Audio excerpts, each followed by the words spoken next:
തുണി അലക്കണം, പാത്രം കഴുകണം, വീട്ടിലെ ഫർണിച്ചർ ക്ലീൻ ചെയ്യണം, ഗ്ലാസിന്റെ മങ്ങൽ മാറ്റണം, വാഹനം കഴുകണം, ഫ്ലോർ ക്ലീൻ ചെയ്യണം. ഇങ്ങനെ നീളുകയാണ് വീട്ടിലെ ശുചിത്വ പരിപാടികൾ. ഇനി ഏത് ക്ലീനിങ് ആയാലും റിൻഡെക്സ് ചോദിച്ചു വാങ്ങൂ.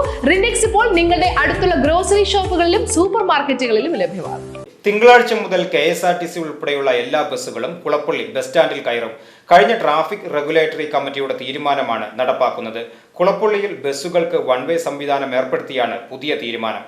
തൃശൂരിൽ നിന്നും ഒറ്റപ്പാലം ഭാഗത്തേക്ക് പോകുന്ന ബസ്സുകൾ കുളപ്പള്ളി സ്റ്റാൻഡിൽ കയറി ഒറ്റപ്പാലത്തേക്ക് പോകണം. അതേസമയം തിരിച്ചു വരുമ്പോൾ കുളപ്പള്ളി സ്റ്റാൻഡിൽ കയറാതെ തൃശൂരിലേക്ക് പോകാം.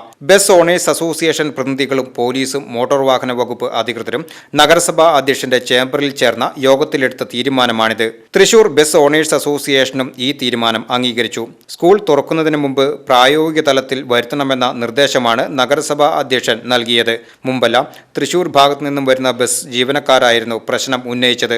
ഇത്തവണ അവരെ കൂടി അറിയിച്ചാണ് തീരുമാനമെടുത്തതെന്ന് നഗരസഭാ അധ്യക്ഷൻ MK ജയപ്രകാശ് പറഞ്ഞു. ഇതോടൊപ്പം KSRTC ബസ്സുകളും കുളപ്പള്ളി സ്റ്റാൻഡിൽ കയറിയേ പോകാവൂ എന്ന നിർദ്ദേശവും നഗരസഭ നൽകിയിട്ടുണ്ട്. ഇതിനായി നഗരസഭാ കൗൺസിൽ പ്രമേയം പാസാക്കി KSRTC അധികൃതർക്ക് നൽകി. ഷൊർണൂർ പട്ടാമ്പി, ഷൊർണൂർ ചെർപ്പളശ്ശേരി, ഷൊർണൂർ മണ്ണാർക്കാട്, ഷൊർണൂർ പാലക്കാട് എന്നിവിടങ്ങളിലേക്ക് കുളപ്പള്ളി വഴി പോകുന്ന ബസ്സുകളെല്ലാം സ്റ്റാൻഡിൽ കയറിയേ പോകാവൂ. കുളപ്പള്ളി ടൗണിൽ തിരിവിലുള്ള ഓട്ടോ ഇരുചക്ര വാഹന പാർക്കിംഗ് നിരോധിച്ചു. ഇവിടെ പാർക്ക് ചെയ്യുന്നവർക്കെതിരെ പോലീസ് നടപടിയെടുക്കും. VCV news, Shoranur.